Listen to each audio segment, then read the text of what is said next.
৬২ নম্বর ওয়ার্ডের ঈদগাহ মোড়ে TMC candidate সানা আহমেদের সমর্থনে একটি স্ট্রিট কর্নার মিটিংয়ের আয়োজন করা হয়। এখানে উপস্থিত ছিলেন ৬২ নম্বর ওয়ার্ডের টিএমসি ক্যান্ডিডেট সানা আহমেদ, সোশ্যাল অ্যাক্টিভিটিস পঙ্কজ শ্রীবাস্তব, আরও অনেক নেতৃবৃন্দরা। এখানে প্রচুর মানুষ জমা হয়েছিলেন। সানা আহমেদ বললেন, এলাকার মানুষ আমার পরিবার, ওনাদের ওপর আমার পুরো ভরসা আছে।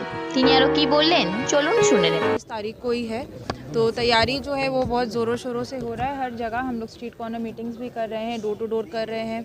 हमारा ये संडे को कल मतलब एक रैली भी होने वाला है हमारे एमपी और एमएलए के साथ। तो आने वाला 19 तारीख को हम लोग पॉजिटिव रिजल्ट्स का ही उम्मीद कर रहे हैं। हम खुश है, आवाम पहले भी खुश थी, आज भी आवाम खुश है। 62 वार्ड में बस एक ही पार्टी का नाम है, एक ही परचम का नाम है, वो है तृणमूल कांग्रेस।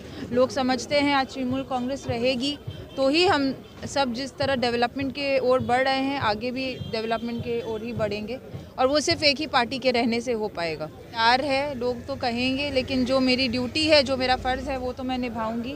मैं अपना ड्यूटी उतना को बहुत बेखूबी निभाती हूँ, इसलिए शायद वो प्यार लोग मुझे दिखाते हैं। फेसबुक पर ही नहीं, आप डोर टू डोर मेरे साथ करिएगा तो यही बात मुझे हर घर में जाकर सुनने को मिलती है।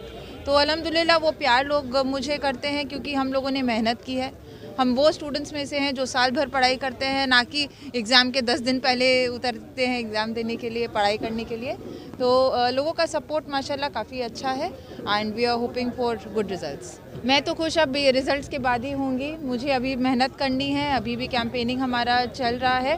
तो खुशी रिजल्ट्स के बाद ही मुझ में आपको दिखेगी। समझते हैं आज जो देश की पूरी हालात इतनी बिगड़ चुकी है बीजेपी के आने से, आज ममता बनर्जी के अलावा कोई लीडर नहीं है जो आज उनके खिलाफ खड़ा हो सकता है। एक कांग्रेस का लीडर लोग समझते थे राहुल गांधी को, जिनके रहने के वजह से बीजेपी और ताकतवर हो गई है। तो अब उनका अगर यहाँ के सड़कों पे प्रचार लोग करेंगे तो वो लोग बेवकूफ़ी कर रहे हैं।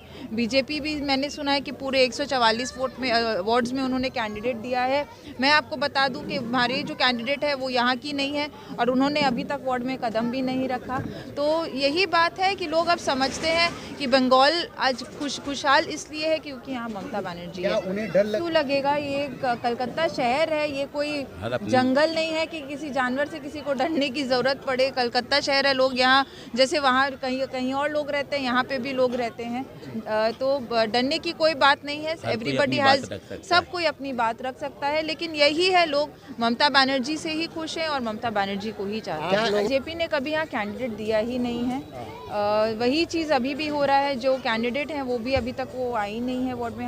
हमें भी खबर मिलती है तो उनके बारे में बात करना ही नहीं है, जो यहाँ पर आना ही नहीं चाहते, और वो जानते हैं यहाँ पर कुछ होने नहीं वाला। थोड़ा सा मुझे डर क्यों लगेगा? अगर मैं काम कर, डर क्यों लगेगा? मैं अपने काम पर पूरा भरोसा रखती हूँ, अपने आवाम पर भरोसा रखती हूँ, अपने वोटर्स पर भरोसा रखती हूँ। विपक्ष कमज़ोर इसलिए, आवाम कमज़ोर क्यों पड़ेगी जब सरकार आवाम के लिए काम कर रहा है? आज आवाम के ही हाथ में ताकत है। ये जो वोट का ताकत है वो सिर्फ आवाम के हाथ में है, और आवाम जो वोट देती है वो बिल्कुल अपने मर्जी से देती है, किसी के कहने पर या किसी के बोलने पर नहीं देती। जब वो एक बैलेट बॉक्स के सामने रहती है, ईवीएम मशीन के सामने रहती है, वो इंडिपेंडेंटली अपना सोच लेकर वो बटन दबाती है। तो वो उनके ऊपर है, जो उनके घर का काम कर रहा है, जो कोविड के वक्त उनके काम आया, जो अम्फान के वक्त उनके काम आया, जो रोज़मर्रा की ज़िंदगी में जिनका ड्रेन का काम, पानी का काम, लाइट का काम जिन लोगों ने किया है, उनके जहन में ऑलरेडी बन चुका है। तो अगर अभी आप बरसाती मेंढक की तरह आकर यहाँ उछलेंगे तो कोई फ़ायदा नहीं है। मुझसे यही अपील करूँगी कि मैंने आपकी खिदमत की है, दिल से की है,